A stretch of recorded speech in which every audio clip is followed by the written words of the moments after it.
Hi, this is Quentin Tarantino and Jack Hill.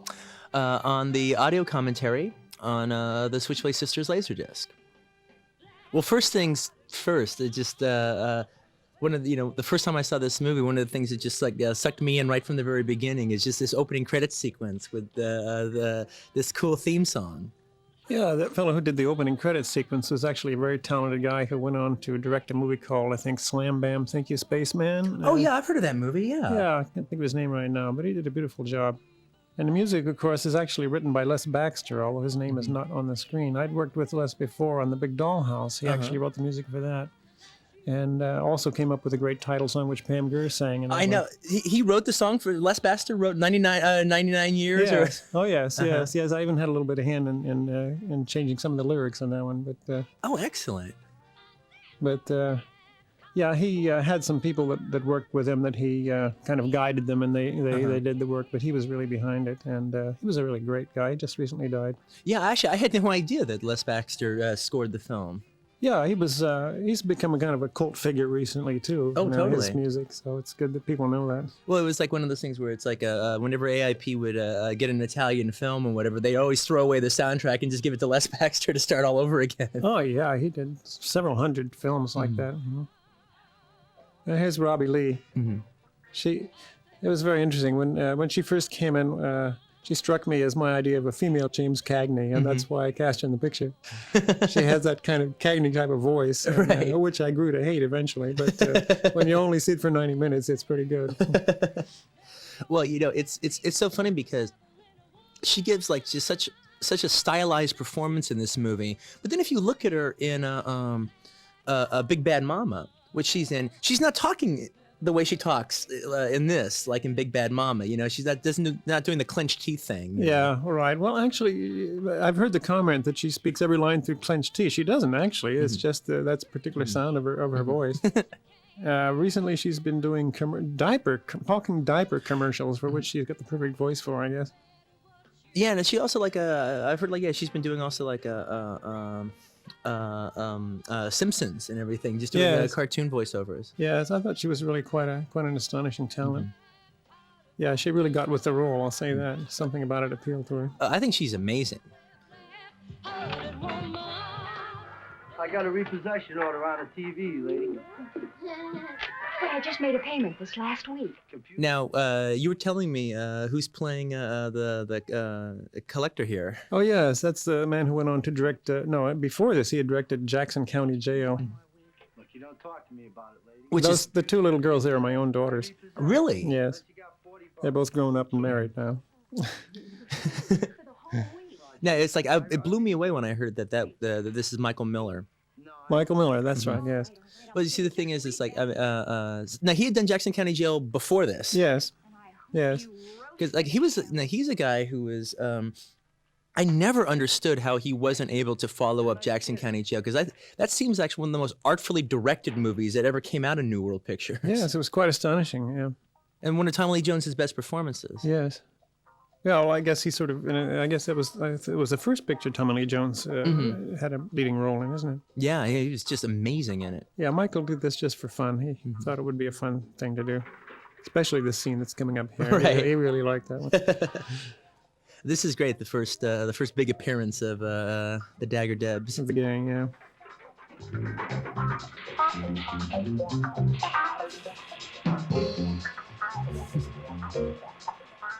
Yeah, when I first saw the film in the theater, I thought that particularly Robbie Lee and most of the actors were just really overplaying, and I was just kind of cringing in my seat. And now it doesn't look like that at all to me. But of course, the difficulty with this film was that you could not do a realistic film about street gangs with a lot of blondes and hot pants. It just would never be believable. Right. So the decision I had to make in the beginning was to make it really kind of an over-the-top kind of fantasy, almost kind of operatic, and just let the girls really run with it. Well, you had said that the girls were really running with it while you were shooting it, and you said from time to time you would have a moment of doubt in a quiet moment. Well, I had a lot of moments of doubt, with this film. I was always from the beginning never sure whether it would really work with the audience or not. As a kind of because I intended it to be kind of a little bit futuristic. You know, that was in the Nixon years, and everything was kind of sliding downhill, and I wanted to project what the society would be like, and you know, if things kept on going in that direction, where you would have beautiful blondes and street gangs. Oh, it completely. I think the completely captures this like alternative universe. Yeah, that's a good way to put it. Parallel universe. Huh? But I think the performances by the gals are fantastic. I mean, it's funny because it's like one of the things about it is I've seen the movie quite a few times now, and I've shown it with quite a few different people who've seen it, and it's like Robbie Lee's performance and stuff, and Monica Gale, who's Patch there, the girl with the eye patch. They just gain depth. Monica was really quite good. She was she had played a lead in a film called Nashville Girl, which I haven't ever seen, where she played a southern singer. It's a good movie. I have it. Yeah, you've seen it. Right? Yeah, Gus Trankos directed that. Oh yes, yeah. And these boys all worked so well together too. Right. They just really clicked. Let's when we see one of the gals or guys show up. Let's kind of talk about it. We've talked about Robbie Lee a little bit. There's Asher Browner. Browner. And I remember him at this time. He was doing a few things for a while. He had a TV show called Bad Cats with Michelle Pfeiffer, and it was sort of like at the time of the Dukes of Hazzard. It was a kind of a car chase show. And he was in a couple movies. He was in a movie called The Boss's Son. It was one of the first big independent art films that came out like in the late 70s when they were starting to do those. And that's Kitty Bruce. Kitty Bruce, that is Lenny Bruce's daughter, right? We did not cast her for that reason, but actually it's interesting. I can tell you that I had actually seen her when she was a baby. I knew Lenny Bruce when he was a burlesque comedian in the 50s. And he lived in a hotel where I used to go and sit around the pool, and his wife, and they had their baby daughter there, and that turned out to be Kitty Bruce. And she was quite talented also. Now, when we're gonna Monica Gale's gonna pop up in here and do a big bit before she does her bit. Why don't you talk a little bit about the I love these two extras here. They are the greatest. But why don't you talk a little bit about what you were describing before about kind of the Othello theme? Well, yeah, the basis of the story is the Othello relationship, and of course Monica Gale there is the Iago, and it's not a relationship with as it is in Shakespeare exactly. But, and in fact, the actresses didn't even know that. When I talked to them recently, when we did some videotaping interviews of the actresses, it was the first time they'd heard that, and they were really, really puzzled. And then they caught on, and they said, "Oh yeah, no, I get it." And of course, in this one, Lace is driven to by jealousy. Right. Now, this is Joanne Nall. Joanne Nall, right? Joanne Nall. And she had just come from Broadway. She was a serious actress who'd been playing Shakespeare comedy on Broadway, and she walked in looking tough, and I said, "Hey, we got it. This actress is perfect for the role." No, she's terrific in it, and she was also in The Visitor, and she was in Gumball Rally. She was one of her and Susan Flannery are the two girls in the Gumball Rally race. Yeah. She was in one other movie. I can't think of it right now off the top of my head. But she was in that. But now, what I was going to say also about Monica Gale, who I'm a big fan of in this film, is I've talked about this with other people before. She's definitely playing Iago. In this, and I think she gives an excellent performance in this movie. As far as I'm concerned, hers is my favorite performance of Iago on film. Okay, I'm serious. It's like just like Basil Rathbone's performance in Tower of London is what I consider the greatest Richard III captured on cinema. Yes. Yeah. Hers is my favorite Iago.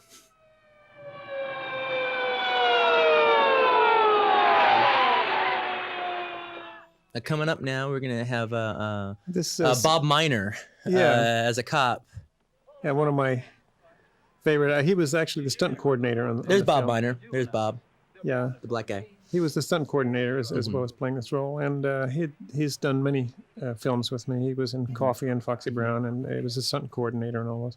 Well, it was like for in the '70s in exploitation films, you almost couldn't watch one. It seemed like without Bob Miner showing up. Yeah. He'd have a big part, or he'd have like one line. But he was always the stunt coordinator. Yeah. Officer, I'm not with them. Yeah. Let's have it. This scene, by the way, is shot in a town named Eagle Rock in the north part of Los Angeles. Yeah, I know where Eagle Rock is. I shot I shot some scenes of Reservoir Dogs in Eagle Rock. Ah. Eagle Rock and Highland Park, which are right next to each other. The fast food place is still there, actually. Oh, JoJo's. Well, it's not called Jobo's, no. We invented that name. Okay, now, that girl right there, okay, that's Bunny, all right? Janice Carmen. Janice Carmen, yes. Now, Bunny is, to me, amazing because she doesn't really have that much to do in the movie, and she makes the impression that all the other girls make. She is so charismatic in this movie. In fact, I showed the movie to Rick Linklater, and he fell completely and hopelessly in love with Bunny, all right? And every time Bunny showed up, hey, Bunny, it's my gal, man, it's Bunny. I was really looking forward to seeing Bunny at the premiere. I was sad when she wasn't there. I think she lives in New York. Okay, everybody, hands out. She's married to a major producer. I can't think of his name right now. So. I mean, she just did a great job. We pushed her on the poster and everything because we just me and Jerry Martinez, who drew the poster and came up with the campaign. We just adore Bunny. She does one of the voices of those little animals, and you know what the one I'm talking about is? Sorry. Little animal? What? Yeah, there's some television program. Oh God! Right now? She does it now? Yeah, or has been. I don't know if she's still wow. No, this is Mom Smackley. This is Kate Murtaugh. Yeah. This is like actually, she is. This is just a great scene. One of the things I like about this movie so much is how, because it's kind of like, somewhat the philosophy I feel when I make a movie. It's like I'm never gonna live long enough to make all the movies that I want to make. So I always feel like I have to knock out at least 5 movies with each one movie, 5 different genres, 5 different things. And of all your movies, Switchblade Sisters totally has that kitchen sink quality of there's like 5 or 6 different genres, and when it falls into those genres, it is that. Again, this is a full-on women in prison scene right here. Well, now this scene here with the implied lesbianism has been rather controversial lately. It's definitely not PC, although oddly enough, at the same time, the film has turned out to be a popular lesbian cult favorite. Oh, that's no doubt. And yet other people have called it homophobic. So these things are just depending on how you look at it, I guess. Is it one of the biggest problems with what I consider jerks looking at the movie now and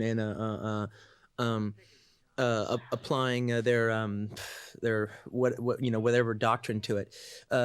Things that bother me about that is the fact that there's no, when they make their comments, there's no sense of history of what this is and from whence this came.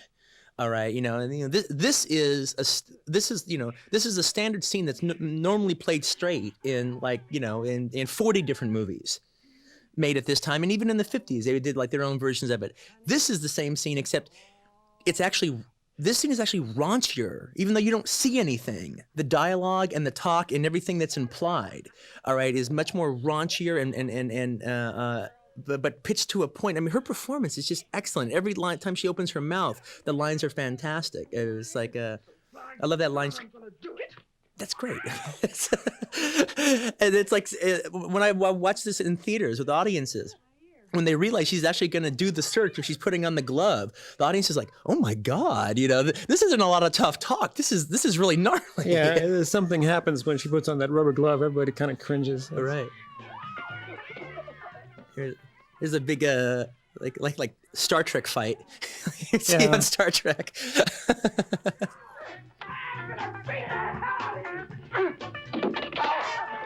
Now, there's one thing that kind of cracks me up because I can see you're doing it there is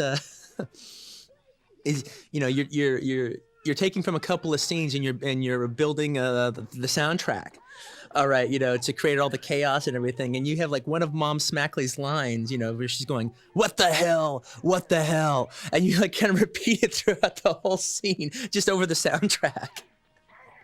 I think she actually did that. She actually did repeat that. Oh, she just kept saying it. I think so, yeah. She was improvising the dialogue at that point.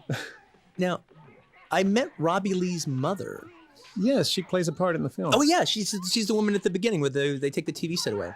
No, I think she's the one who plays Joanne Neal's mother. Oh, she is. Oh, that's Robbie Yeah. Lee's mother. Oh, Yeah. okay.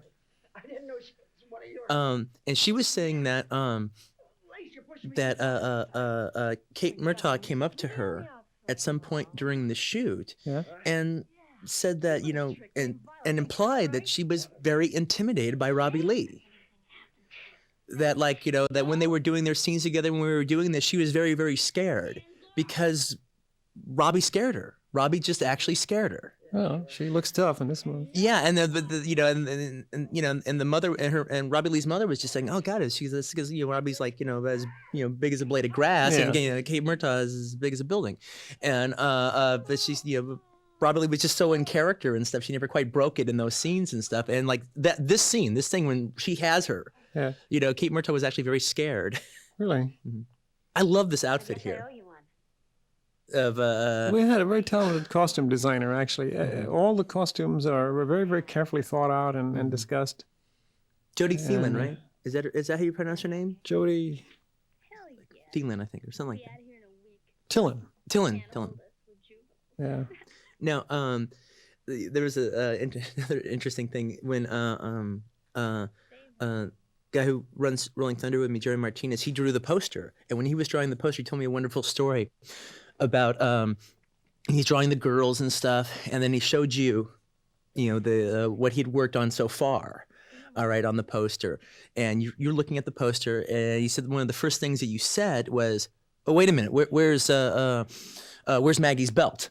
That's a weapon. She's got to have her belt. Oh, yeah. All right, you got to put her belt in there. That's you know, and it was great because it's like talking to a guy who made a kung fu movie. Oh no, he needs his flying guillotine. All right, that's his weapon. You know, and it was just it was like one of my favorite response of all your input on the release. That was like my favorite line, my favorite thing I'd heard you say. Well, she needs her belt. That's her weapon. Yeah, the belt was the product of a lot of discussion, and the actress practiced with it too. She really got quite good with it.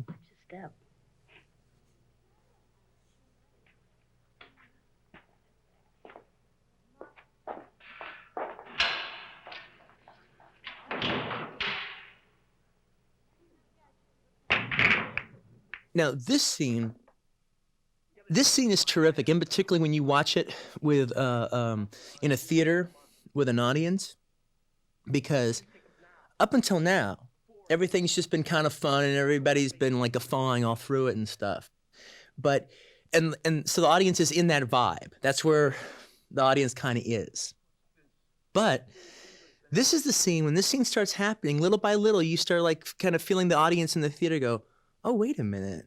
Yes, This isn't funny. This is fucked. This is you know what I mean." And it's always wonderful when you feel the audience building and building and building, and think they're in for just a rowdy good time, and then the tone starts shifting, and they're just not prepared for it. Yes, that was deliberate on my part. I wanted to really draw the audience into something really serious at this moment, so that really get them going. She wants you to read this. Hey, that's not for you. Yeah, the scene where he reads the letter is, I think, is the best played scene in the film. The actors are really perfect with it, Oh, they are. and you really feel it. What's happening here? Pussy whip. Yeah, I ought to get him a skirt. Hey, up here. Give me one. Hey, read the letter, Dom, like you said. Asher's really, really good in this scene. Yeah, He's terrific in every scene, but he really knocks it out of the park in this scene.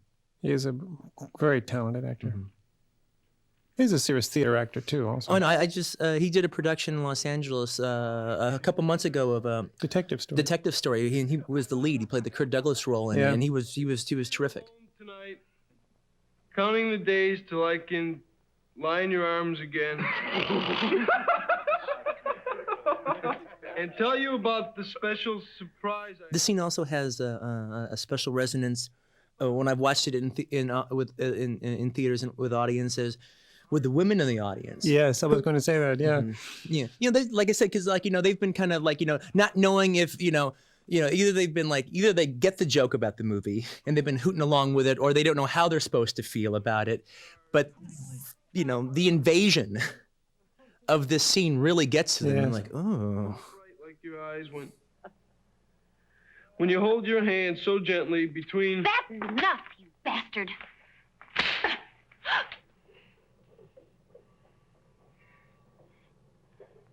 There's been a lot of criticism of this film recently over the sort of rape scene that follows. Right. And it always, it was a subject of a lot of discussion when we were working on the script also, because that's something that I find normally would be very distasteful, to show a woman being raped and then not seeming to mind it. Right. But if you put it in the context of the scene you just saw, it seems to me that the two characters have engaged in a certain kind of bargain there. Oh. And what follows naturally from that. And it's the kind of thing that people don't talk about or even think about consciously, and yet it's a kind of a code that they both understand. Right. But a lot of people don't get it. They just say, boy, this is really disgusting. Well, they're not like, the problem with comments like that is they're reacting to the point as opposed to watching the movie and seeing how it falls in the context of the story, like you're saying. Now, it's funny because, to tell you the truth, it's always been it's been a classic plot device in particularly like in Pulp Fiction. Or I'm not in my movie, but I mean like in the dime store novels and everything, whether it be a Western or early gangster stories and stuff, is the guy who rapes the girl, all right, and she likes it. All right, and that he warmed her up basically. She was frosty, and he turned the heat on, and she liked it. Yeah, well, this is not the case here, though. This is not that. No, I think she's a very feminist image here. I mean, he tears her blouse, and she responds by tearing his shirt. Right. That's what could be more. The whole crux of the scene is she wants to have sex with a guy. She's into it, but she has an honor and a loyalty. That's right. To Lace. She would never go there. But now, he's raping her. He's making her. All right, and so she's, so it's like, hey, this is kind of out of my hands. He's kind of doing this to me. All right, yeah. Maggie, answer me. And then they had this like great scene right afterwards. Out of there right now. Wait, will you shut up? Get out of here, you smart-ass punk. Go on, I said get out of here. Actually, I got the idea for the scene from The Fountainhead, which was a novel in the 40s that was very, very popular with women. It was made into a film with Gary Cooper, and nobody criticized it then. And it has been popular with women for many, many, many years. Right. And I guess it's the difference between Gary Cooper and Asher Brown, or maybe that's the difference. Well, I think it's I think it's the problem is like I said before, it's like people they're not actually watching the movie and how it's flowing. They're taking an individual scene and they're putting it under a microscope, and they're finding fault with the politics. But movies aren't about politics. Movies are about telling a story and characters going in the flow of what they're going in. Yeah, well, at the time we worked on the story, I mean, I was very sensitive about issues like that, and it wasn't something we just threw in. Right. Okay, a lot of thought went into it. My Dad. You got what you wanted, so why don't you run along? Or ain't you finished yet? What are you so pissed about? You asked for it, didn't you? Oh, I know how women feel about that line. Yeah. Well, you're not on Nikki's side. You see, but the line "you asked for it" has a very, very double meaning there. Oh, yeah. I mean, actually, it's funny because I mean, one of the things that really I find rather resonant and rather moving about the movie, it's what makes it so sad, is the fact that Maggie truly is like Lace's friend to the bitter end. Oh, yes. She has a Hawksian, kind of loyalty and friendship with her, and she, Nikki did that, but that's it though. That's a one-off thing. That won't ever happen again, and she'll back Lace all the way. Yes, there's a very interesting kind of bonding between women who share the same love for the same man. That's very interesting. I haven't seen it explored very often. And the thing is, like, again, so ironic is the fact that it's like at the end of the day, you know, Nikki doesn't deserve either one of these two women. No, of course not. No, He doesn't, no. you know, these are, you know, these two chicks are, you know, they're cut from great cloth here, you know, and it's like, you know, get rid of him and like, you know, just be friends with, you know, and that's why it's so sad when Well, I think that's one of the reasons the film has been referred to as a kind of a feminist manifesto too. Right. I mean, that's it's very, very definitely that the women find out that they feel better off without the man. right. Now this is the student here. He's one of the guys from somebody told me he's one of the guys from the Bob Newhart show and the Daryl and Daryl. Oh, is he? No, I didn't Yeah. know. This scene was shot in the junior high school where I actually went to school in Hollywood. The building was condemned as being not seismically safe, and that's why we were able to use it. It's still standing today, by the way, after all the earthquakes. Now, a very interesting comment that I heard. I'm friends with a comedian, Margaret Cho, and she's a stand-up comedian. She's a terrific comedian. Comment she made to me about when we watched Switchblade Sisters a while ago, and she actually nailed something.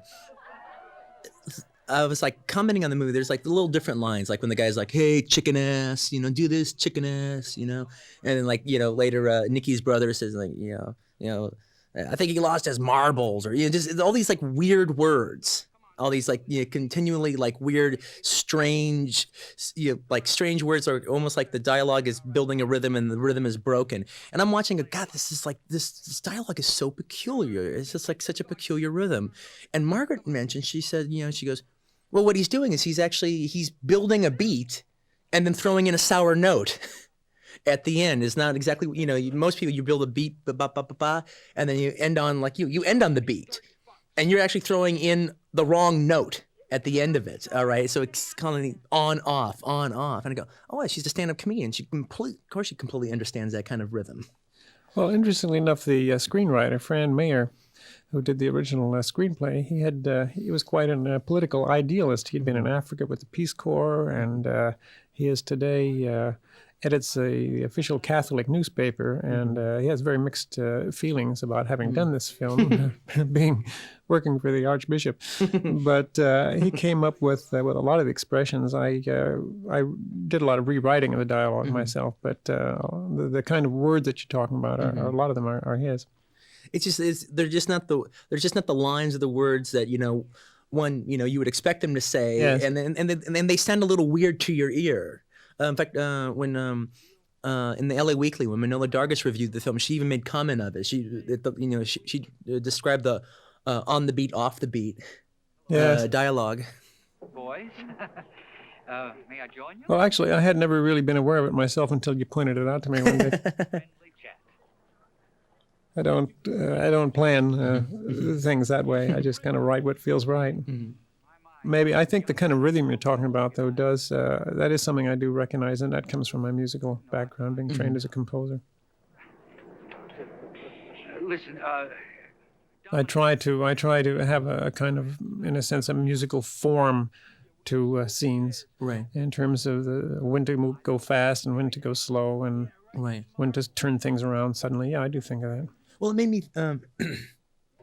me think about it because as a writer myself, I very much, you know, my dialogue has a beat and a rhythm to it, and I'm always going with the beat, you know. So it was very interesting to see, you know, somebody going with the beat and at the last minute, you know.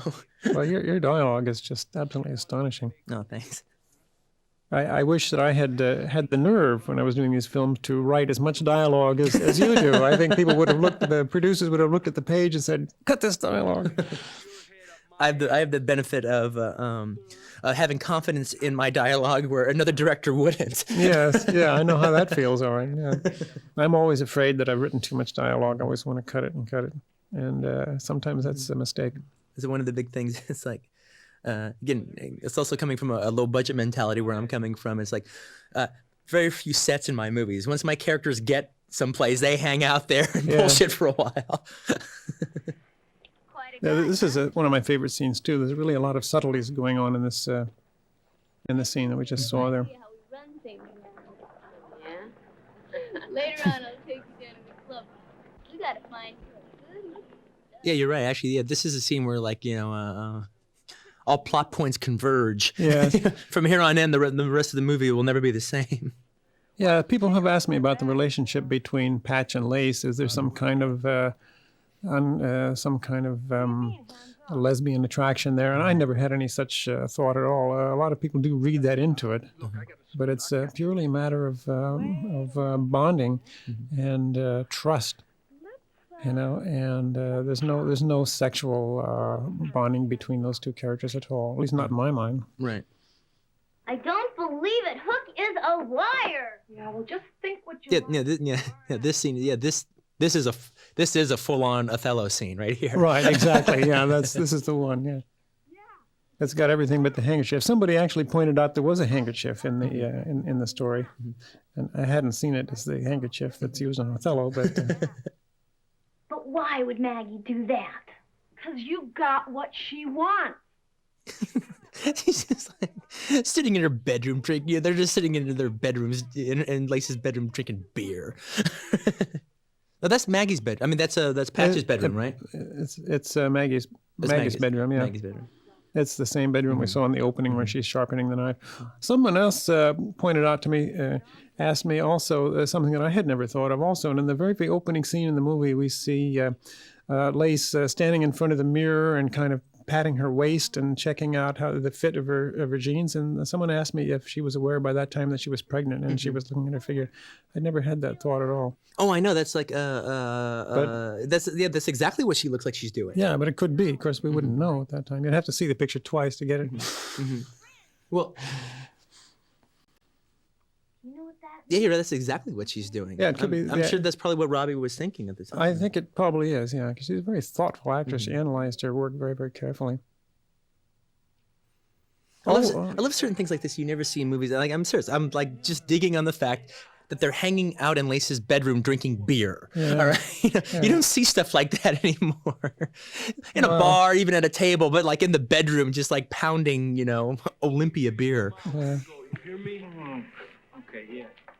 Yeah, this girl, the guy's a girlfriend. Cherry, yeah. I don't remember the actress's name. She is a cute little honey boy. I mean, every time I've seen the movie and she's like, who is this like little darling? Just walks in the movie and walks out. Yeah.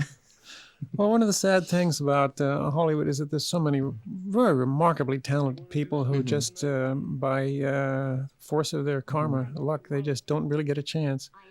And there's some very, very talented players in this film who did go on to some good things and some who didn't. It's just luck. Well, I was so excited to meet most of the people at the premiere that we had when the movie opened, because see, I always do that all the time, is because I'm always like and normally when you cast a movie, and this is getting off the subject, but it's an interesting enough subject, I guess. You go to cast a film, and most directors don't know anything about actors other than who's like the star and everything. So it's the casting director, has a whole list of actors they want to bring in, and basically they're the actors of the moment. They're the ones in rotation, the ones doing stuff. All right. Now I was an actor once, and like I was never in that rotation. All right. Yeah. And I wanted to find some people that weren't on the on the route of casting directors. Yeah. But the thing is, I'd come and give like a list of actors I wanted to have come in, and I'd have like 100 actors on that list, and the casting director didn't know who any of them were. And most of them, it would be like somebody like Asher Bronner or somebody like that, and it was like, we got to find these guys. I don't know if they're still acting right now. I don't know if they have a current agent or not. All right, you got to find them. All right, and some of them, it's just like kind of hard to track them down to find out what they're doing and stuff, And then some of them, it's really sad, is because it's a situation where they like where they actually are actors, are actually even living in town, but they're so out of the loop that they can't even find them. I was trying to find Max Julian for a part, who played the Mac, for a part in Pulp Fiction, all right? And the casting just could never find him. She could never find him. And he eventually called me because he had heard I was like, Dick Anthony Williams or somebody who was in the Mac 2 would come in and read, because he's still in the rotation, and say, how can I get Max Julian? And that's how he called up. but the casting directors couldn't even find him. It's very important to have a good casting director who knows all the people. I have very seldom ever been able to work with a casting director. This is one of the few films that I did have a casting director. He was a very talented guy who also had an acting school, and so he was able to work closely with a lot of the people that he knew and see them on the stage and work with them himself. And so he just brought so many talented people. I wish I could have had all of them in the movie. Right. Try me.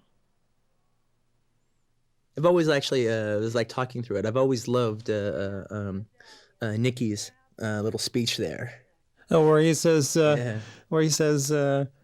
my dad, God rest his ass, once told me, son, don't ever let him push you, because once they get you moving, it's all hard to stop. Yeah, I used that line in Pit Stop also. I'd forgotten that I'd used it. Well, actually, to tell you the truth, I wish I could remember. I can't remember exactly what I did, but I actually ripped off that line in a movie I wrote. I can't remember what movie it was, but not the push, just like God rest his ass.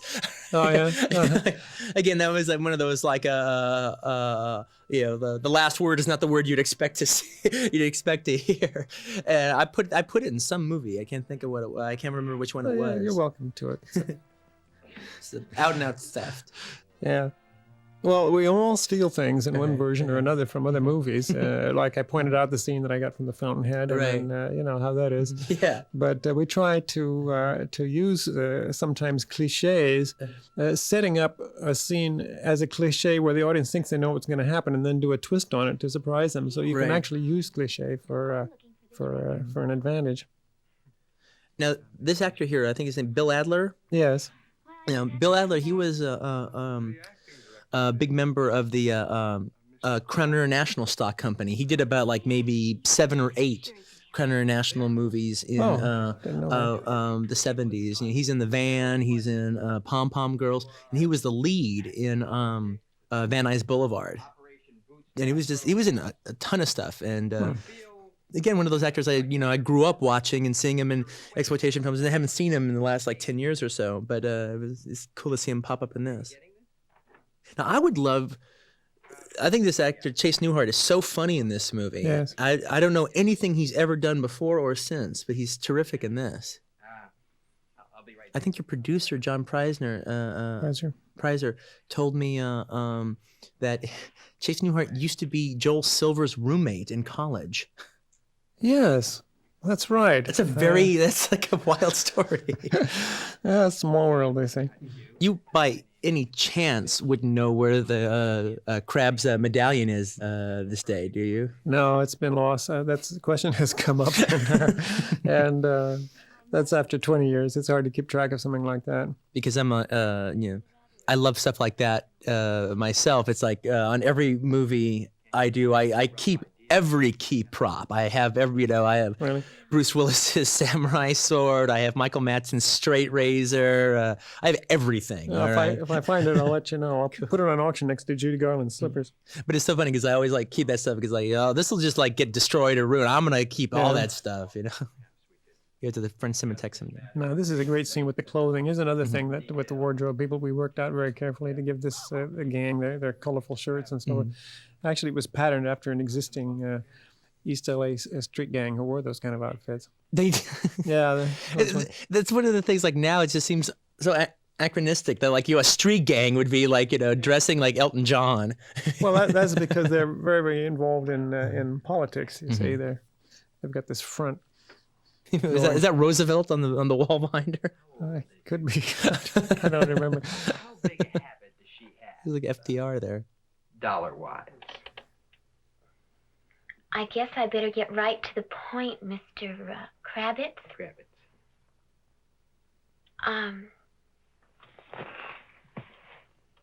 I lied. Oh, really? Yeah, well, you see, I'm trying to join the Dagger Devs, and the president, Dominic, said that he'd take me if I delivered. Most of this was shot on a sound stage. Most of the interiors in the film were shot on a sound stage. It was, even at that time, it was very fashionable for everybody to go on real locations. And I always found that you get much more better results working on a sound stage. You don't have to spend all that time rigging up wiring and worrying about power and lighting. And the actors have a place where they can be quiet and keep to themselves and prepare. And So I always, when I was doing films with AIP, I always had this struggle with them. They thought they would get by cheaper doing things on location, and I always try to fight it uselessly, but it works much better. Yeah, it's one of those things where actually the next movie I'm going to do is going to all be shot like a pretty much on a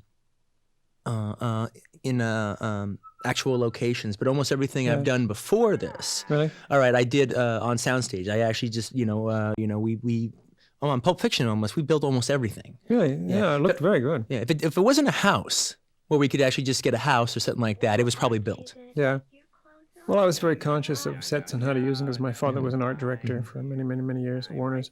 But it's also that's all part of the reason what you're saying is like you're not spending all that time dicking around looking for junction boxes or anything. You create your own world and you're in that world. You have all the time to, your time is well spent and you're there. Did I ever tell you my father designed the Disneyland castle?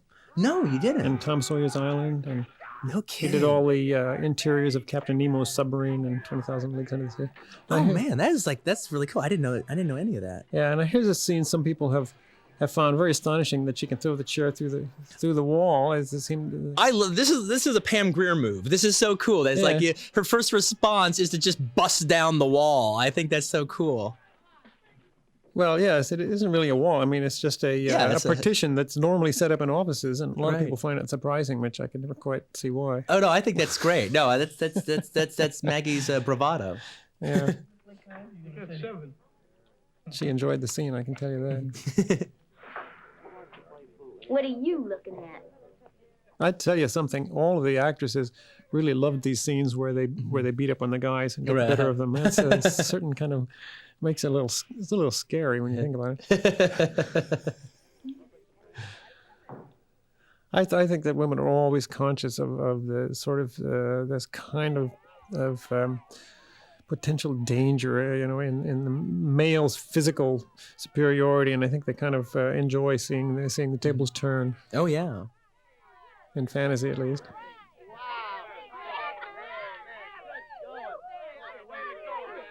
But it has to be done the right way. It has to be a female physical action. Mm-hmm. I think in films when you have a woman sort of doing manly type of action, mm-hmm. there's something that doesn't really quite work about it. The action that a woman does has got to be a particularly woman-like action, that a man would not think of. Oh yeah, I agree. I mean, it's like I was always very proud of the scene that I wrote in True Romance, where Patty Arquette, is confronted with the killer, and he's like beating the shit out of her, and she turns the tables on him, through like ingenuity, and ends up like really fucking him up. Yes.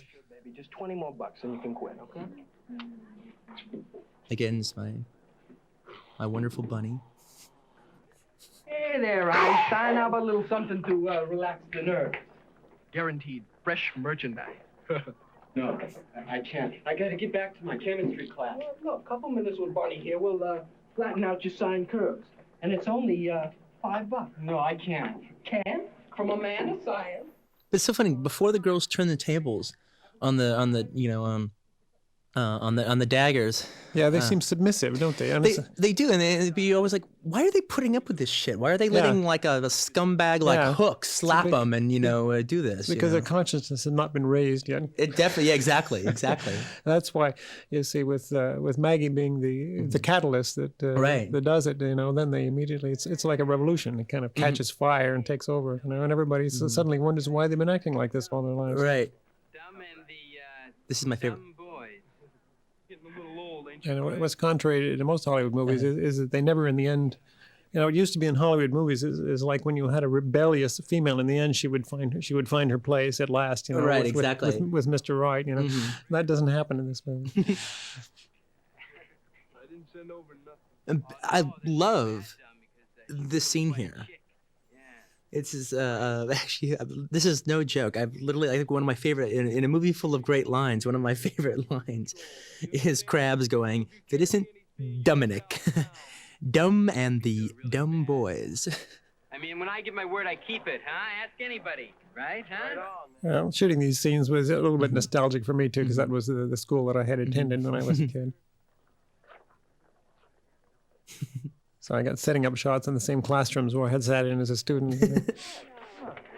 You know, Dom, you ought to teach your little brother some manners. Because he's, liable to offend somebody.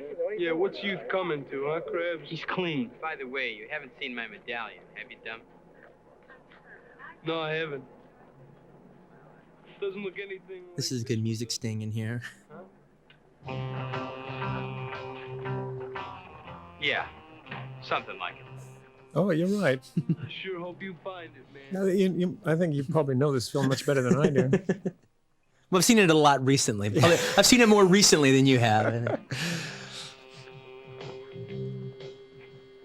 I like that because, like, to me, also I love Krabs' reaction because to me, Krabs is just kind of a joke up until this point, but he kind of has a kind of a cool, tough reaction. Yeah, it looks something like that. Yeah, and there's a little Charles Bronson thing there. Not him, we're gonna waste. Yeah, that was supposed to be quite an astonishing idea, carrying a book in school with a gun in it. Now I understand it's done all the time. Mm-hmm. I think the first time I ever saw something like that, I think it was The Buck and the Preacher. Harry Belafonte had a little derringer inside of his Bible. Some people have remarked that this movie was a little bit prophetic in terms of what kids in school do. Right. This is such an intense scene.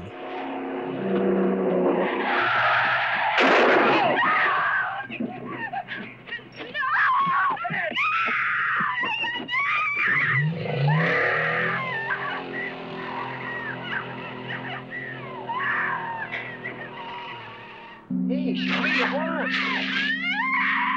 Okay, come on, me first. My turn. Come on, when do I get a chance? Now, this is a scene I don't think I would do today in a film. I think at the time... A gang rape? Yeah, I find that really kind of distasteful today. But it doesn't go very far. Mm-hmm. How's Guido?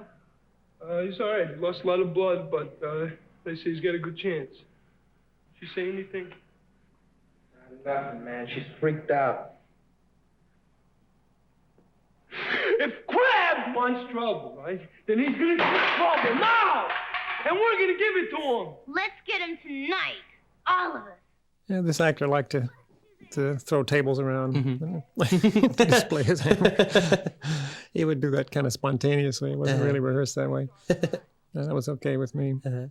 Yeah, in this film, I encourage the actors to just be very spontaneous and to come up with things that on the spot, because normally in directing a picture, you're very, very careful to match the action from scene to scene, and everything has to be nailed down so that the editor can work with it. But I'd edited quite a few of my own films, and I think I was able to shoot it in such a way that even though the actors did things totally spontaneously that weren't planned, I knew it would be able to go together. Right. And it did.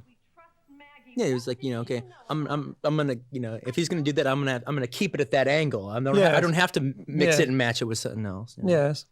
And also, you have a situation like that where you can always get out of trouble when you've got this many people in a scene, because you can always cut to just one other person, and bam, you're out of whatever trouble you're in. Yes. Look, we gotta talk. You too, man. See, one of the things, again, just like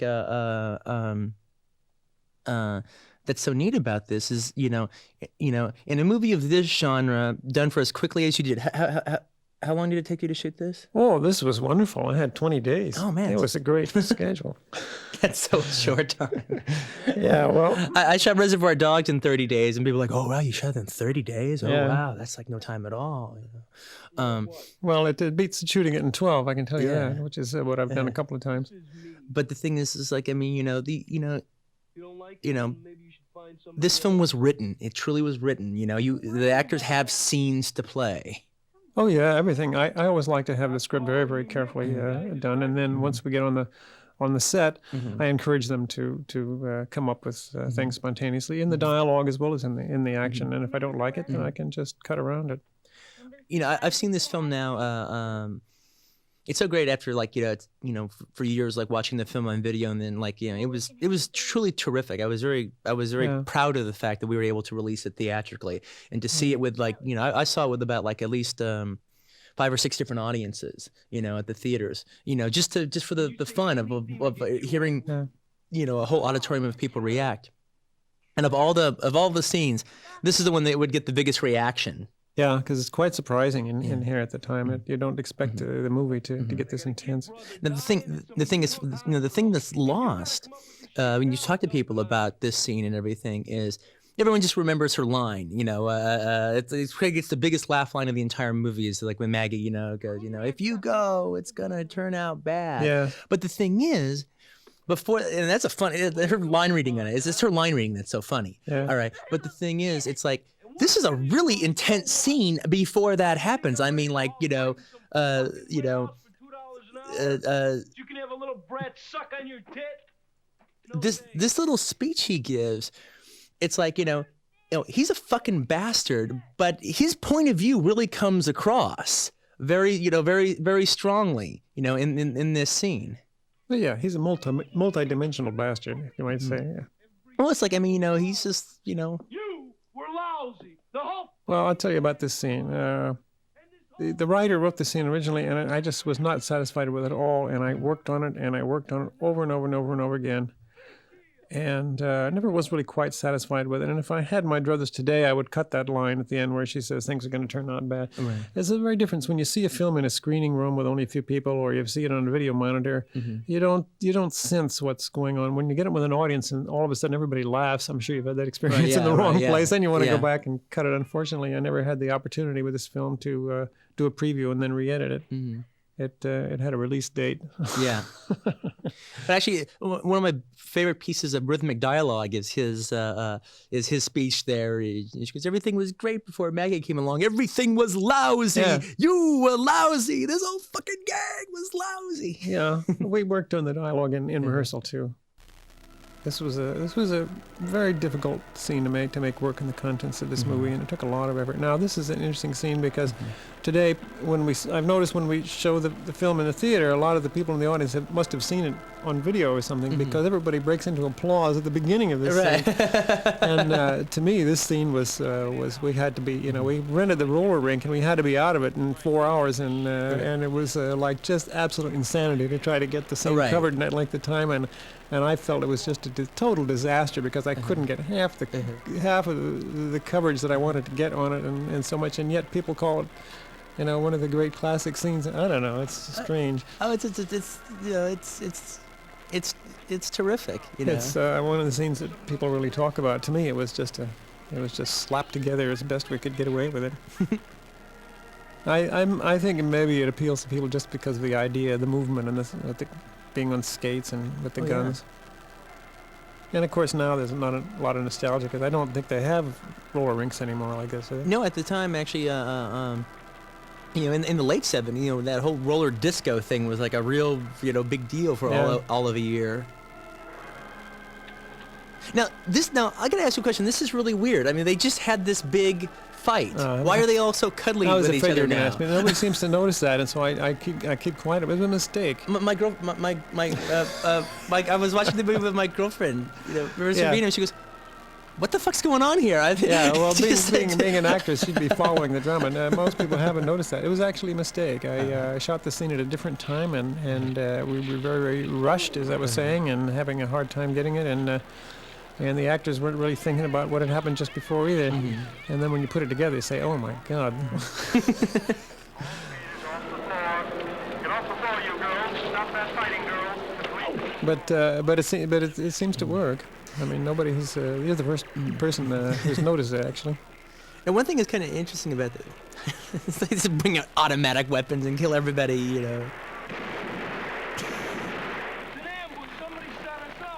Yeah, mentioning some of the different silver daggers, and there's Hook. The actor plays Hook. Yeah, Don Stark. He was this was one of his first films. He was a very, very talented actor, and he's since become. You see him in films all the time. Yeah, he's a working actor. Yeah, we're just like mentioning he's in the new Star Trek movie, the First Contact. He's in that. He also had a commercial playing for a while. I was noticing on TV, and it's so funny because it's like I really have gotten to really like his performance so much in this movie, and it's one of those things where it's like I'll watch a movie, and like I said, he's an actor that still shows up all the time, and we watch a movie and go, "Hey, that's Hook! Hey, look, that's Hook!"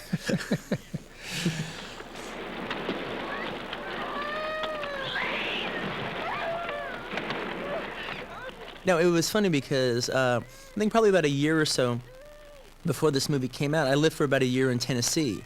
And what's very interesting is in the South, going to a roller rink was a big deal. Oh, yeah. And I mean, that was a big social thing that teenagers did, is they went to the roller rink. Yeah, You know? it was like going to a dance. You'd seen someone and you'd asked if you'd like to skate with me, and waltz. And That was the whole thing. It was like, I remember going, and it was like, it was just like this. It was just filled with teenagers, and that's where they hung out. It was a big deal to go to the roller rink. It's real cute. oh yeah, I used to go to roller rinks quite a lot when I was. I don't want to tell you what year that was. But I think it was even like I think it was even much more like a regional thing, like in particularly like I think in the South it was even like they did even more Yeah. than maybe like in urban areas. I think by the time we did this film, roller rinks were on the just about starting to die out. Ain't that crazy? I probably would have got rid of it. I mean, can you see? One of the things I like about this scene is it's like it's you've had the conflict between Maggie, Lace, and Dom, but then when Dom dies and she's like telling this story, that Dom really wanted the kid and they were going to get married, and when we the audience know it's total bullshit. Yeah. I love the fact that like the film, in this scene in particular, kind of goes out of the whole girl gang thing and almost, has this like a 50s melodrama. Kind of feel and everything, just with the Doug Sirk kind of. Yeah, I still find the scene very moving when I watch it. Actually, I know, very much so. That's what I meant by that. I'll send Pat along in a minute. I gotta give her a list of stuff I need. the two leading actresses had developed an interesting relationship during the process of the movie because of the nature of the characters they were playing, and because of just the nature of actresses playing kind of equal roles in the movie. They developed a kind of I wouldn't say a love-hate relationship, but a jealousy-love relationship. The jealousy was between them was, I think, really got their performances so interesting. What? What did you do? One of my favorite line readings by Lace in a movie full of remarkable line readings by Lace is the one coming up. He was treating me like a little gutter cat. Yeah, she did really have French teeth in that one, I will admit. Every time I touched her, I smell her stinking perfume. Stop it now. You just stop it. You're going to let her take it off from you. You're going to act like the Lace I know. Just pull yourself together, girl, and start thinking. This is great because it's like it's so cool to see this in a modern movie. It's the fact that it's like not only is Lace mad, she's going crazy in this scene. She's going crazy like the way like the way you've talked about before, like the way like a Shakespearean character would just become mad with jealousy and rage. Yeah.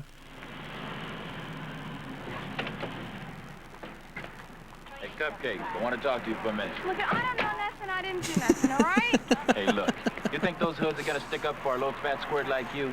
Wise up. And maybe she'd remember on her way downtown. You heard her. She don't know nothing. So unless you got probable cause, keep your hands off my friend, huh? And a couple of gangs beat up some innocent people at the roller rink. That line's always cracked me up, A couple of gangs beat up a couple. No, I think they like machine gunned a whole bunch of normal civilians. All right. Yeah, it was a massacre, and he refused it. He refers to like a little rumble, A couple of heads a couple of people got black eyes. It's like think about maybe 30 people, innocent people were like just blown away with shotguns and M16s. Somebody clean gets hurt and I'll squash you. You understand? Come on, Donut. It's beginning to stink around here.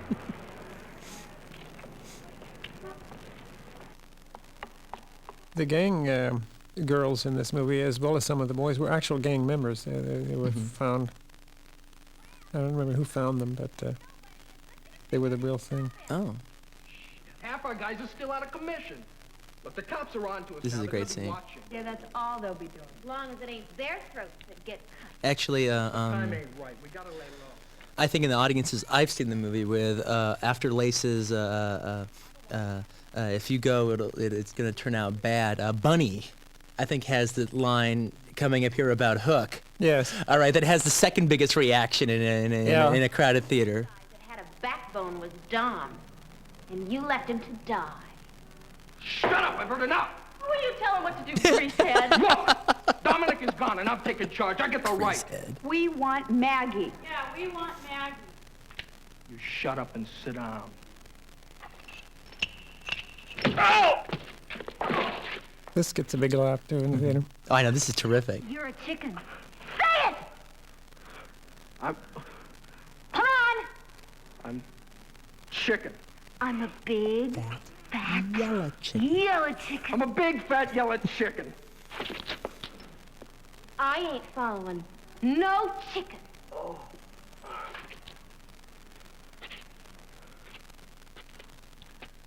The line that's coming up is the one you're talking about. Right. Yeah. I ain't following. You'll know it when you hear it, when Bunny says it. And it's also kind of cool because he's like, I hadn't really quite realized that Bunny was his girlfriend, and he's a little snap of the fingers, come with me. Not this time. That's it. Damn it, Bunny! I told you never to call me that. It ain't true. Come on, Hook.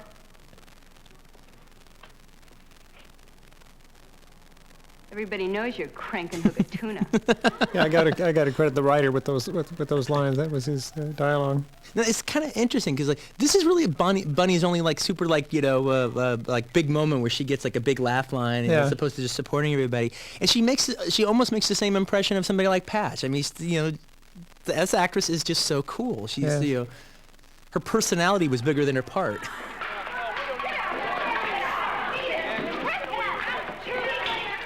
Yeah, as I recall, actually, I expanded her part somewhat as the shooting went along because she was so effective. Nice going, Mag.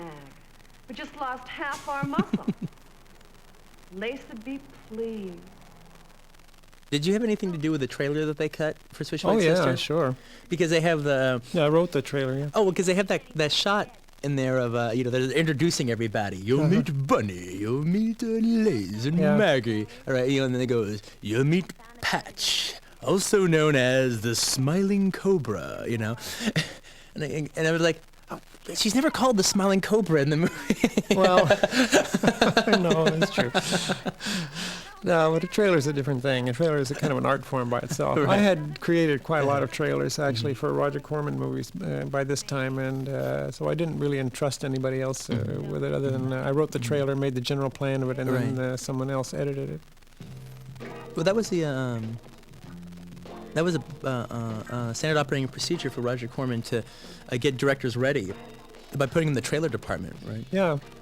Well, I had made a huge hit for him, The Big Dollhouse, before I started making trailers, and that was my first trailer, was the Big Dollhouse trailer. I have to say, look, that's one of my favorite things in the whole movie, okay, is that piece of graffiti. I want to kind of get your ass kicked, pigs. Yeah.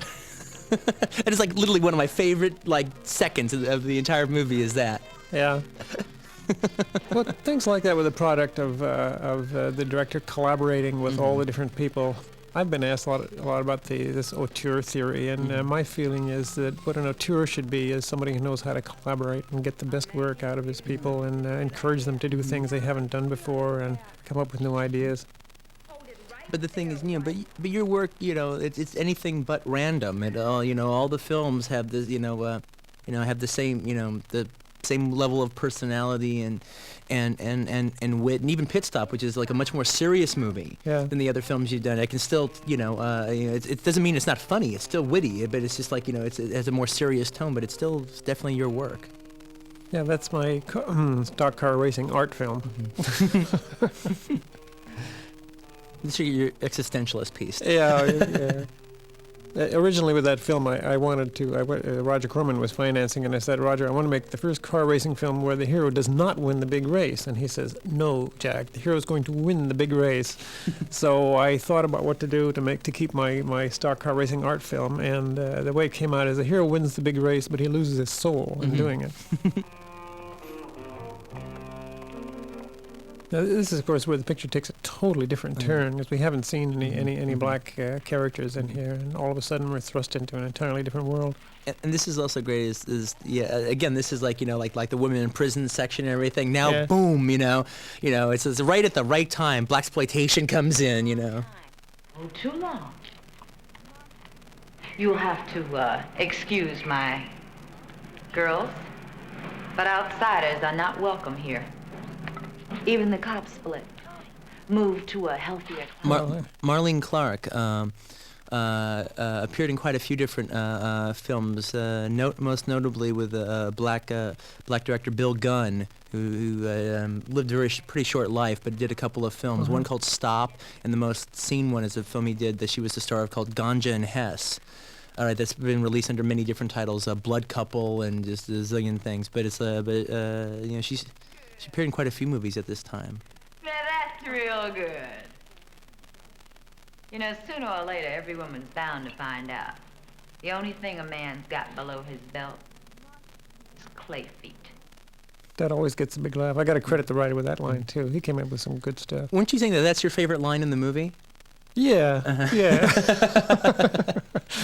Yeah. Now, of course, a lot of the stuff that takes place in this scene is no longer really understood by people. But she's waving Mao's little red book there, which in those days was a symbol that everybody kind of recognized. It's kind of forgotten today. Oh no, that was a big deal. And she's quoting from Chairman Mao and those things. I remember there was a big subplot. I think the first time I ever even heard who Mao was when I was a little kid, and I went and saw Car Wash. Oh. And there's like the young Jewish son of the guy who owns the car wash, who's like working there from the ground up because he wants to work with the people, and he always has the little Mao book, and he's always like quoting from the Mao book. Quoting Mao, a revolution is not a tea party. All right. You can't. I love. What's her name? What's the name of the character? Muff. Not Muff, but her partner there. We can always use more. Girl with the dreadlocks. I love her. I love her little Mao quotes. Change begins at the end of a gun. Political power grows out of the barrel of a gun. That's it. That's it. Yeah. Well, why didn't you say so? Yeah, we. And actually, somebody pointed it out that Coffee's sister is apparently here because she introduces everybody. This is and Java. One of the characters is named Java. Java. Oh, that's right. We're in for old time's sake. Sanka was in the bathroom, so she. He's well organized enough. It won't be easy. The little things that come in the dialogue with the writer did very well with, for example, when it's quite an astonishing moment when Maggie says that. She used to go with her brother, and then you realize a whole background for her life that you hadn't thought of before. Yeah, well, Maggie's totally the she's the stranger that walks into town, with the unknown past, just complete blank slate. And you only get a few hints at it every now and then. I also love Marlena Clark's line reading. She's like, "We got a surprise for old Crab." This car here was actually my car. It's a '57 Volvo. Identical to the one that Ingmar Bergman used in Shame, and therefore I thought it was a kind of a nice touch to use it in this film. Yeah, that car also makes an appearance in the Swinging Cheerleaders at one point. Oh, really? Who drives it in the Swinging Cheerleaders? It was just parked there, and somebody was standing in front of it. It was my own car, and I thought it was a very interesting car, so I would try to get it into the movie whenever I could. So but it's perfect for this one because you see them unloading all the weapons from it later. Well, it's funny. In Pulp Fiction, the red car that John Travolta drives, all right, was a car I owned at the time. Oh, really? Yeah, and I used it because I could use, have a cool car and have him drive it on the grass and just, mess with it with impunity because it was my car. Yeah. Yeah, this is great. This is the. Where have you been? We've missed you. Bunny always cracks me up in that. She's holding an M60 machine gun, and she's like, "Hi, we missed you. Are you okay?" This is great. The big battle of the balance of power starts happening here. If you say so, Maggie. Yeah. Okay, listen.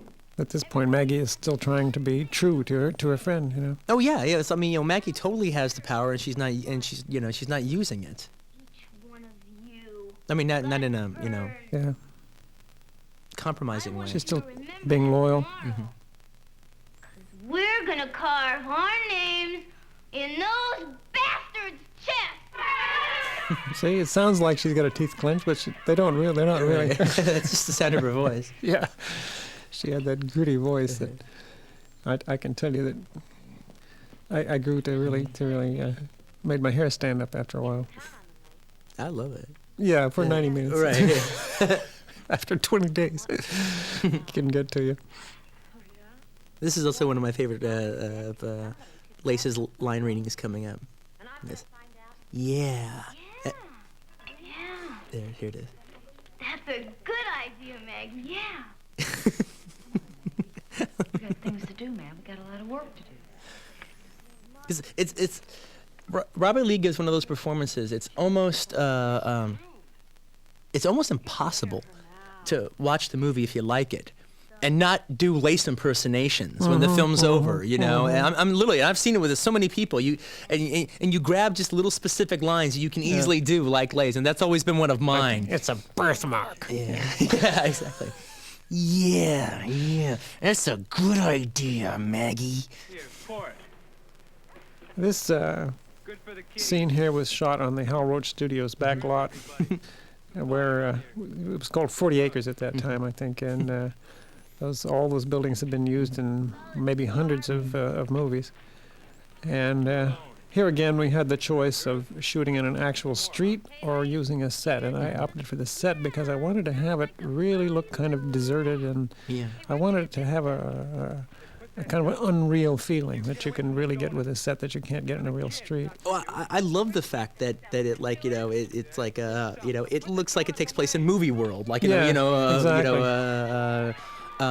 In fact, I think this is I've always had like Lace's Princess Leia, before the time hairdo, and this comes out of nowhere, It's so cool. Now there's an interesting thing coming up. There's an extra who appears in the background in a moment that I had never noticed when I was shooting the picture. I only saw it later, and it was quite an interesting moment. Mayor in 25 minutes? God, why does this always happen?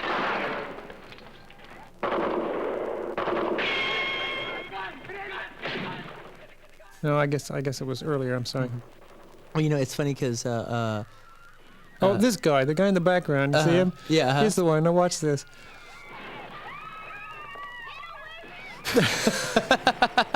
Was he just some guy walking on the street? No, or something? he was an extra that the AD just put him there, and a lot of the things with extras, you let the assistant director just do it because they really know their job. And, and that was one of them.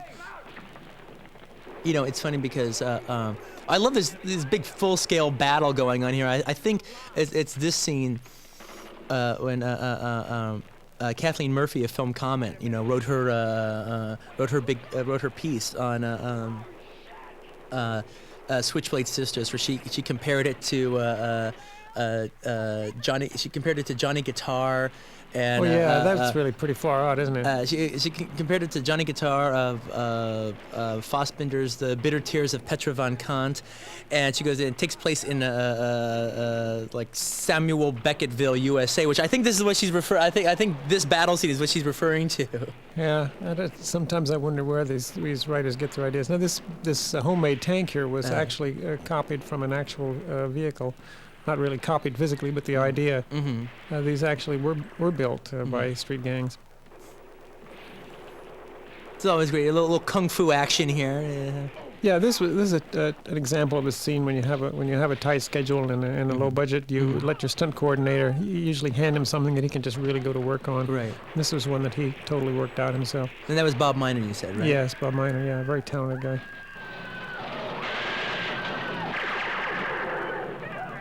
Again, a lot of this scene, it would be terribly expensive to do that on a real street, Right. with all the traffic and so forth. But on a set, you've got a lot of control. Yeah, you never. Yeah. It's like you wouldn't have been able to get all the coverage you had if you had to do it on the street and had to wait for people. Right.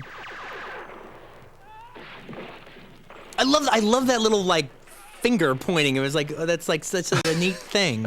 That just happened to be there. I know, but it's just like it's like the film is just full of like little things like, whoa, what the hell's that? Well, what happens, I'm sure you've had this experience too, when you get on a set or a location, you find things kind of unexpected, you tend to kind of work them into the action, you see it and you say, hey, let's use this. But it's like there was a thing in Reservoir Dogs. A couple people see it, when we used the warehouse that we were shooting in, there was just like this spray painted thing on the wall that said, "Tony, don't park here." And we love that. Yeah. So we put Tony, don't park, Tony, we put all these little Tony things, and then, Tony, watch your head, right where the overhang of the doorway was. And some people see it and some people don't. You can actually see it in the torture scene. The camera actually pans and you can see the Tony, watch your head. Yeah. But we just love the fact that there was like this invisible character named Tony, who was in the warehouse. Not before we get some information. No, wait! Don't shoot! Please! I'll tell you anything. That's in a way, it's so much more fun doing a film on a low budget where there's not a lot of investment involved. You have a lot more freedom to do funny little things. Rather than, there are people who have to have any change of dialogue or anything in the script has to be signed by 2 or 3 lawyers. Imagine trying to make a film like that. I know. Though I'm very much a believer of the, you think about it, you work it out and everything, and then it's all from the seat of your pants. Exactly, yeah. So at least you got a plan you can fall back on, so you don't look like a total dummy when you get on Right, set. exactly. Yeah, but when you see something cool like that, you can just keep expanding on it. Yes.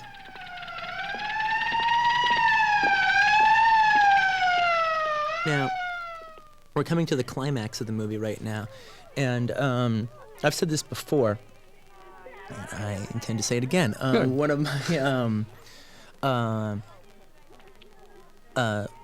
one of my favorite things about your films, and it's it's definitely not an accident because it happens in this, it happens in Coffee, it happens in Spider Baby, and to maybe lesser degrees in some of the other ones, but like in very major degrees in those 2 and those 3 is.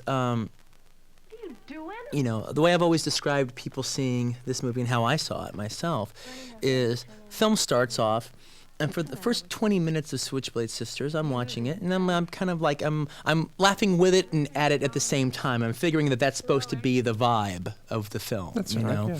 And then and then after the first 20 minutes, I'm not laughing at it anymore. I've kind of caught up with, this is a very conscious sense of humor. This is a very conscious pace and everything. And so I'm watching it and laughing with it. And it's just a big great hoot, and I'm having a great time. But unbeknownst to me, the depth of the relationship and the treachery and the betrayal and everything between these 3 characters, because it really, as far as I'm concerned, it's not about Lace, Maggie, and Dominic. It's about Lace, Maggie, and Patch. Sure. Really takes root without me even noticing it.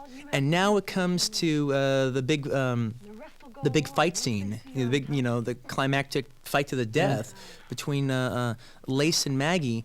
And I remember the very first time I watched it, just as the fight starts and it starts going on, I felt sad. It was amazing. This like crazy, wild, hooty movie. You're just having a good time with it. And unbeknownst to me, I had gotten to actually care about these people. I didn't realize when that happened. I don't remember any, but all of a sudden I care about them, and they're killing each other right now. And I'm not enjoying this. This is hurting me. This is sad. Yeah. And it could so easily, it could so easily be avoided. And you think, why can't we all just learn to get along? That's the nature of the classic tragedy. It's the nature of it, the inevitability of it from the very first moment that the 2 meet. everything happens just inevitably in the story, and that was consciously planned that way. I tried to do that kind of a story. And I just love the fact that I so like peripherally and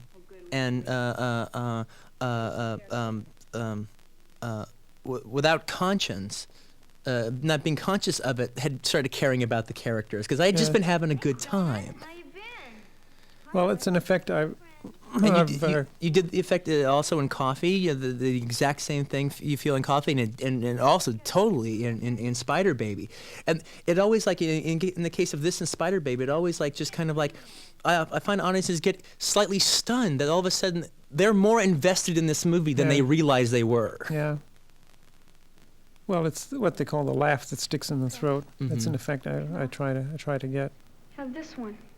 To draw people into it with the humor, and then turn it around, and suddenly you're very involved. Well, you've done it so well all throughout your career, and many people, and that's about as hard. That's about it. Well, this effect is about as hard to do as anything you can do. All right, and you pulled it off like a master. Hey, hero, why so glum?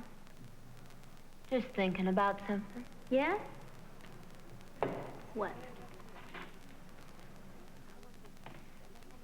Patch didn't shoot crabs by mistake. So even like in this thing right here, it's like I find this ending so compelling. It's like I feel like I'm like we're being sacrilegious to, like, blab over the ending.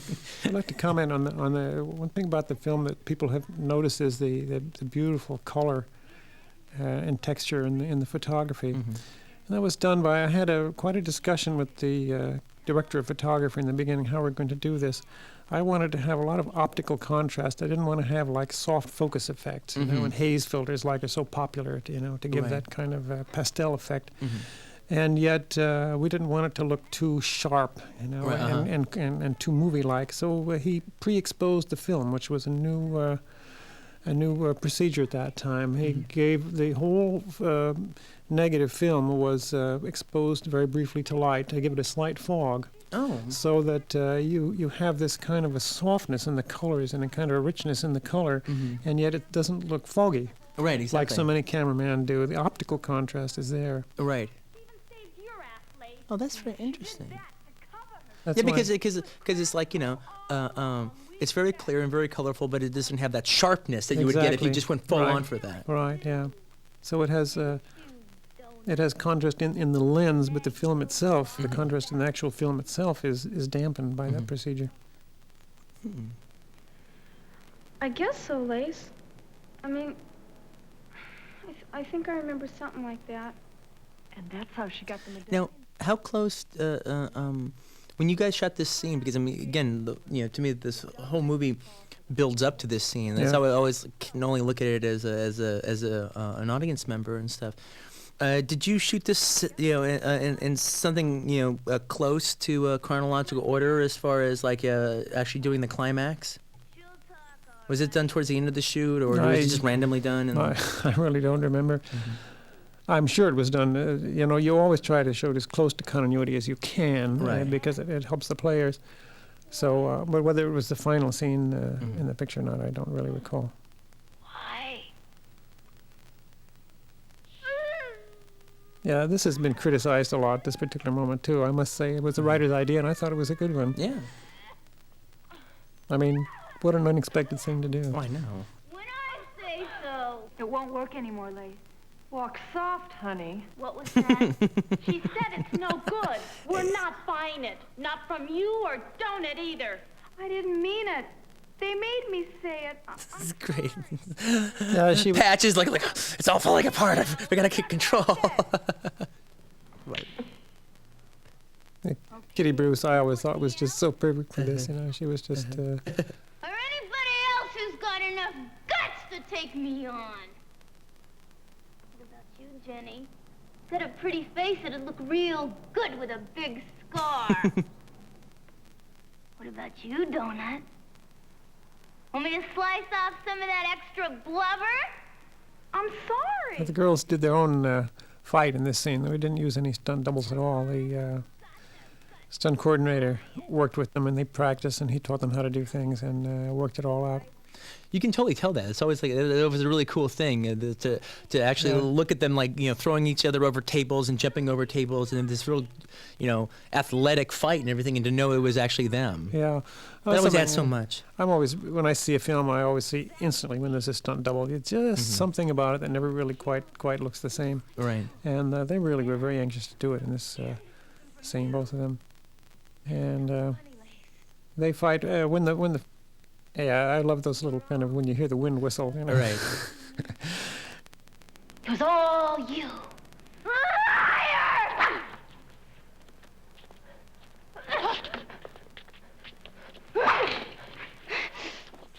I worked on the sound effect. I wanted to get the right sound effect of the knife actually cutting in this scene when they actually start cutting each other with the knives.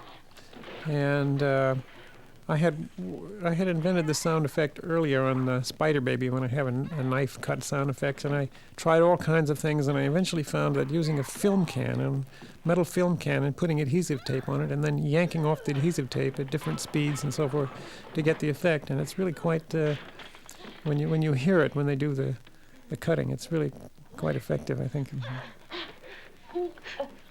Also, like, you don't again normally hear this in movies, especially now because of There's one. There's there you one. go. There was just nothing else that would quite get that sound. I'm sorry, go ahead. I was just saying, especially now you don't hear, because again, you work with these like sound houses and everything is like perfect and whatever. I love the fact that during this whole fight, it sounds like a real fight. You hear all the breathing and the they're running out of breath and all that stuff, which is like what you would hear would say normally is cleaned up now, but I actually like the reality of just hearing all the grunting and groaning during the fight. Well, that was the actual sounds recorded on the during the scene. But see, that's what's so great. That stuff Sure. a lot of times is like they get rid of that stuff now. Oh, we'll do it all over again. They do a prettier version of it. You know? To me, it never sounds quite right. I completely agree.